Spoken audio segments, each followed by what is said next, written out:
पहले आप अपने कंप्यूटर के ब्राउज़र में मेधासॉफ्ट सर्च करेंगे, ठीक है। तो आपके सामने medhasoft.bihar.nic.in का जो ऑफिशियल पोर्टल है देखने को मिलेगा। यहाँ से ओपन कर लीजिएगा, ठीक है। ओपन करने के बाद यहाँ से आप चाहें तो जो मैट्रिक का फॉर्म है वो भर सकते हैं, यहाँ से जो इंटरमीडिएट का फॉर्म है वो भर सकते हैं। और इंटरमीडिएट में जो भी लड़कियाँ SC/ST से आती है और फर्स्ट सेकेंड डिवीजन से पास कर रही है तो उनको जो है मुख्यमंत्री मेधावृत्ति योजना के तहत जो है 15,010 रुपए की सहायता राशि दी जाती है। तो इसके लिए आप यहाँ से आवेदन कर सकते हैं। देखेंगे तो तीनों जो है अलग अलग स्कीम होता है और तीनों के लिए जो रजिस्ट्रेशन है ना 2022, 23 और 24 के लिए ओपन कर दिया गया है। 20 दिसंबर से पहले अपना जो फॉर्म है ना उसको भर लेना है, ठीक है। क्योंकि आपको जो है दोबारा मौका मिला हुआ है। इसके लिए पूर्व में भी फॉर्म फिलअप किए गए थे, लेकिन बहुत सारे जो छात्र छात्राएं हैं जिनको पता नहीं था वो लोग फॉर्म नहीं भर पाए थे, उनके लिए कहीं ना कहीं एक बड़ी अपडेट है और अच्छा अपॉर्चुनिटी है, ठीक है।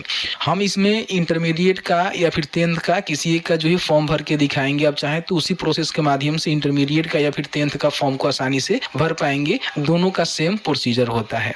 चलिए हम यहाँ पे क्या करते हैं कि जो मैट्रिक पास स्कॉलरशिप है उसके लिए फॉर्म भर के आपको बताते हैं, लेकिन उससे पहले समझिए कि इसमें जो है कौन लोग फॉर्म को भरेंगे। देखिए, अगर आपने मैट्रिक में जो है फर्स्ट डिवीजन से आप पास किए हुए हैं, किसी भी कैटेगरी से आते हैं, लड़का या फिर लड़की है, तो आप यहाँ पे फॉर्म को भर सकते हैं। अगर आप SC/ST है तो अगर आपने सेकेंड डिवीजन से भी पास किया हुआ है तो आप यहाँ पे फॉर्म को भर सकते हैं। मुख्यमंत्री कन्या उत्थान योजना में क्या होता है कि जो भी लड़कियां इंटर में पास कर गई हैं, वो चाहे किसी भी कैटेगरी से आती है, किसी भी डिवीजन से पास कर गई है, तो उनको जो है 25,000 रुपए तक का जो बेनिफिट है दिया जाता है, ठीक है। इसमें लड़कियों को जो है फॉर्म फिलअप करने का अनुमति नहीं होती है। इसमें भी केवल लड़कियां ही फॉर्म भरती है। जो SC/ST से आती है उनको 10,000 फर्स्ट आने सेकेंड आने पर और फर्स्ट आने पर 15,000 रुपया अलग से दिया जाता है, ठीक है। जिसके लिए भी आप एलिजिबल होंगे, फॉर्म को आसानी से भर सकते हैं। चलिए मैं यहाँ पे 10th के बारे में बताता हूँ कि 10th का फॉर्म कैसे भरना है। हालांकि उसके लिए आप 24 का भरना है तो 24 वाले बटन पर क्लिक करेंगे, 23 का भरना है तो 23 वाले बटन पर क्लिक करेंगे और 22 का भरना है तो 22 वाले बटन पे आपको क्लिक करना होगा। चलिए हम यहाँ पे 24 वाले बटन पे क्लिक करके आपको बताते हैं कैसे जो है फॉर्म को भरना है। ध्यान रखिएगा, बताया गया है कि जिन्होंने अभी तक अपना जो बैंक अकाउंट है NPCI से लिंक नहीं करा हुआ है तो लिंक कर लेंगे, क्योंकि DBT लिंक नहीं होने की स्थिति में आपका जो पैसा है ना आपके खाते तक नहीं जाएगा, ठीक है। और ध्यान रखिएगा, ये कहीं ना कहीं एक बड़ी अपडेट है, सभी को इसके बारे में पता होनी चाहिए। यानी कि 4 स्टेप में आपको जो है फॉर्म को भरने होते हैं।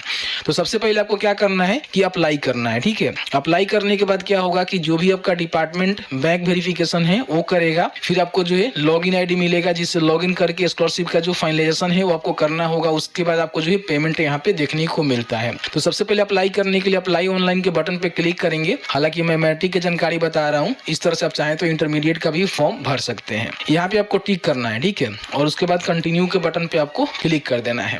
यहाँ पे सबसे पहले अपना जो भी डिस्ट्रिक्ट का नेम है, जहाँ से आप पढ़ाई किए हुए हैं, जो भी कॉलेज आपका है उसका डिस्ट्रिक्ट कौन सा है आपको बताना है। फिर यहाँ पे अपना जो भी रजिस्ट्रेशन नंबर है आपके 10वीं के सर्टिफिकेट पे आपको देखने को मिल जाएगा, उस रजिस्ट्रेशन नंबर को इस फॉर्मेट में आपको टाइप करना है। जो भी स्टूडेंट का नेम है 10वीं के मार्कशीट के अनुसार वो आपको फिलअप करना है।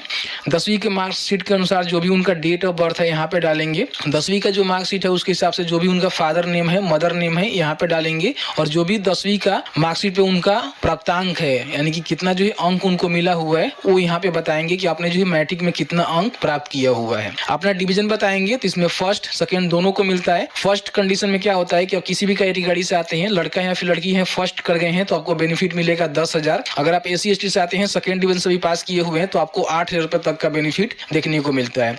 देखिए, इसका सिलेक्शन करेंगे ना तो इसमें आपको जो है देखेंगे तो यहाँ पे अभी तो SC/ST नहीं सभी कैटेगरी यहाँ पे आ रहा है। तो हो सकता है कि आप किसी भी कैटेगरी से होंगे तो सेकेंड डिवीजन से भी पास है तो यहाँ पे फॉर्म भरने का आपको ऑप्शन देखने को मिल रहा है। हो सकता है कि आप फॉर्म भर सकते हैं, क्योंकि यहाँ पे देखेंगे सभी कैटेगरी आपको देखने को मिल रहा है। पहले क्या होता था केवल SC/ST को ही देखने को मिलता था। फर्स्ट का सिलेक्शन करेंगे तो इसमें भी आपको सारे कैटेगरी देखने को मिलेंगे और सेकेंड का भी आप देखेंगे तो इसमें भी सारे कैटेगरी आपको देखने को मिल रहा है। तो देख लीजिएगा, एक बार जो लिस्ट में नाम है ना उसको चेक कर लीजिएगा। यहाँ पे रिपोर्ट के बटन पे जाइएगा और यहाँ पे देखेंगे जो भी अपना एप्लीकेशन का जो स्टेटस है यहाँ से भी आप चेक कर सकते हैं। यहाँ पे अपना जो भी रजिस्ट्रेशन नंबर है उसको डालकर आप सर्च कर सकते हैं कि आपका जो है लिस्ट में नाम है कि नहीं है। उसके बाद यहाँ से फॉर्म को भरिएगा, बेहतर रहेगा, ठीक है। यहाँ पे जो कैटेगरी का सिलेक्शन है उसको कर लेना है। फिर अपना जो भी रोल नंबर है, जैसे कि मान लीजिए अभी इंटरमीडिएट का भर रहे हैं तो उसका डालेंगे, मैट्रिक का भर रहे हैं तो मैट्रिक का डालेंगे। यहाँ पे देखिए मैरिड में जो है नो ही आपको देखने को मिलेगा, तो इसको नो ही रहने देना है। अगर आप शादीशुदा हैं तो यस भी कर सकते हैं, बट देख लीजिएगा मैट्रिक में तो कोई शायद सुविधा होता नहीं है। यहाँ पे जो है मोबाइल वेरिफिकेशन आपको करना होता है। आपके पास एक मोबाइल नंबर होनी चाहिए और एक जो है अल्टरनेटिव मोबाइल नंबर भी होनी चाहिए, 2 नंबर आपके पास होनी चाहिए। तो नंबर को यहाँ पे डालेंगे, वेरीफाई ओटीपी के बटन पर क्लिक करेंगे तो इस नंबर पे एक ओटीपी जाएगा, उसको डालकर आपको यहाँ पे वेरीफाई कर लेना है। एक अल्टरनेटिव मोबाइल नंबर आपके घर में किसी का हो सकता है, माता पिता का हो सकता है, भाई बहन का हो सकता है, चाचा चाची का हो सकता है, वो नंबर यहाँ पे डालेंगे, वेरीफाई ओटीपी के बटन पे क्लिक करेंगे तो इस नंबर पे भी एक ओटीपी जाएगा। ओटीपी डालने का यहाँ पे ऑप्शन खुलेगा, यहाँ पे डालकर उसको भी वेरीफाई कर लेना है। ईमेल आईडी आपके पास होनी चाहिए जो कि आपका हो सकता है या फिर आपके घर में किसी का हो सकता है। उस मेल आईडी को डालेंगे, वेरीफाई विद ओटीपी के बटन पर क्लिक करेंगे तो उस मेल आईडी पे एक ओटीपी जाएगा, ओटीपी डालकर यहाँ पे वेरीफाई कर लीजिएगा। उसके बाद यहाँ पे आधार वेरिफिकेशन आपको करना होता है, ठीक है। तो आपके आधार कार्ड पे जिस तरह से नेम लिखा हुआ है स्पेलिंग मिलाकर आपको लिखना है। तो नाम यहाँ पे लिखेंगे, अपना जो भी जेंडर बताएंगे कि आप मेल हैं कि फीमेल हैं, जो भी आपका कंडीशन होगा बता सकते हैं। यहाँ पे अपना जो भी आधार नंबर है उसको टाइप करेंगे और आपके आधार कार्ड पे जो भी डेट ऑफ बर्थ है ना कैलेंडर के माध्यम से चूज कर लेंगे। सेम डेटा आपको भरना है, नहीं तो फिर यहाँ पे आपका आगे नहीं बढ़ेगा, आपका जो आधार वेरिफिकेशन है वो नहीं कंप्लीट हो पाएगा। तो यहाँ पे डालने के बाद जो है आपको वेरीफाई आधार नंबर के बटन पर क्लिक करेंगे तो यहाँ पे ग्रीन टिक लग जाएगा। इसका मतलब ये है कि आपका जो आधार यहाँ पे वेरीफाई हो जाएगा, ठीक है। उसके बाद क्या करना है कि सभी जानकारी को भरने के बाद आपको जो है प्रीव्यू के बटन पे क्लिक करना है। अब जैसे ही प्रीव्यू के बटन पर क्लिक करेंगे तो आपने जो भी जानकारी को फिल आउट किया हुआ है ना वो सभी जानकारी आपके सामने जो है प्रीव्यू में आ जाएगा, जिसको आपको देखकर जो है यस करना है। जैसे कि मान लीजिए आपका मेल आईडी यहाँ पे देखने को मिलेगा तो यहाँ पे देख लीजिएगा कि आपका वो है कि नहीं है। हो सकता है कुछ गड़बड़ होगा, किसी प्रकार की कुछ गलती आपने किया हुआ है तो बैक करके उसको सुधार कर लीजिएगा, क्योंकि बाद में जो है सुधार करने में बड़ी दिक्कत होता है, ठीक है। तो जो भी आपका डेटा है वो सही से भरना है और उसको चेक कर लेना है। अब यहाँ पे आपको जो है 2 डॉक्यूमेंट अपलोड करने पड़ते हैं, वो चाहे आप मैट्रिक का फॉर्म भरेंगे या फिर इंटरमीडिएट का फॉर्म भरेंगे, दोनों में आपको देना पड़ता है। तो यहाँ पे देखिए बोला गया है कि अपलोड मैट्रिक मार्कशीट या फिर सर्टिफिकेट, यानी कि मैट्रिक का जो मार्कशीट है या फिर सर्टिफिकेट है, दोनों में से कोई एक डॉक्यूमेंट आपको यहाँ पे अपलोड करना होता है। अगर आप इंटर का भी फॉर्म भरेंगे ना तो उसमें भी आपको मैट्रिक का ही मार्कशीट या फिर सर्टिफिकेट अपलोड करना होता है, इंटर का नहीं अपलोड करना होता है। ध्यान रखिएगा क्योंकि यहाँ पे मैट्रिक ही लिखा आएगा, ठीक है। तो मैट्रिक का जो भी मार्कशीट है उसको क्या करना है कि पीडीएफ में 40 KB से कम में जो है उसको स्कैन कर लेना है, ठीक है। और पीडीएफ में कन्वर्ट करके यहाँ पे चूज फाइल के बटन पर क्लिक करके इसको यहाँ पे अपलोड कर लीजिएगा, ठीक है। उसके बाद जो भी आपका आधार कार्ड है उसके आगे पीछे का स्कैन करके उसको भी यहाँ पे 400 KB के अंदर जो है पीडीएफ बना लीजिएगा और यहाँ पे उसको चूज फाइल के बटन पर क्लिक करके अपलोड कर दीजिएगा, ठीक है। ध्यान रखिएगा इंटर का भी फॉर्म भरेंगे तो उसमें भी आपको 10th का ही सर्टिफिकेट आपको देना होगा, इंटर का सर्टिफिकेट नहीं मांगता है। इसलिए मांगा जाता है कि आपका जो भी डेट ऑफ बर्थ है यहाँ पे प्रूफ हो जाए कि आपका डेट ऑफ बर्थ सही है, क्योंकि मैट्रिक के सर्टिफिकेट में ही आपका डेट ऑफ बर्थ मेंशन होता है। तो इस तरह से डॉक्यूमेंट को चूज करेंगे। उसके बाद यहाँ पे रजिस्टर हियर का जो बटन है ना इस पे आपको क्लिक करना है। इस तरह से देखेंगे तो आपका जो रजिस्ट्रेशन है ना सक्सेसफुल कंप्लीट हो जाता है और आपको जो है इस तरह से एक पीडीएफ ही देखने को मिल जाएगा कि आपने जो है रजिस्ट्रेशन को कर लिया हुआ है। अब इसके बाद क्या करना होता है ध्यान रखिएगा, बताया गया है कि आपका आवेदन जो है पूरा नहीं हुआ है, ठीक है।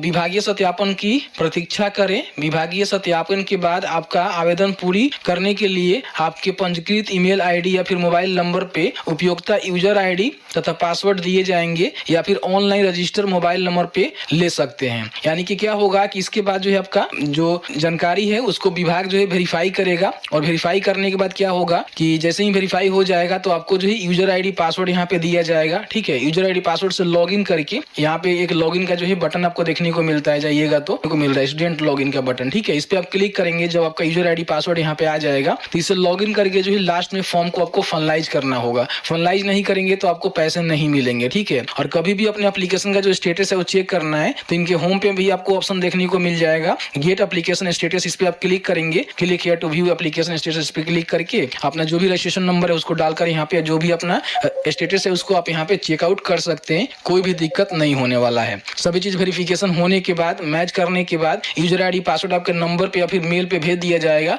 उस यूजर आईडी पासवर्ड से आपको लॉगिन करके यहाँ से फॉर्म को लास्ट में जाकर जो है फाइनलाइज करना होगा। उसके बाद ही आपका फॉर्म जो है फाइनल माने जाएंगे। तो इस तरह से मैंने जो है पूरी जानकारी बताया। बाकी आपके मन में कोई भी सवाल होगा इस वीडियो से रिलेटेड तो आप हमें चाहें तो कमेंट में कमेंट करके पूछ सकते हैं।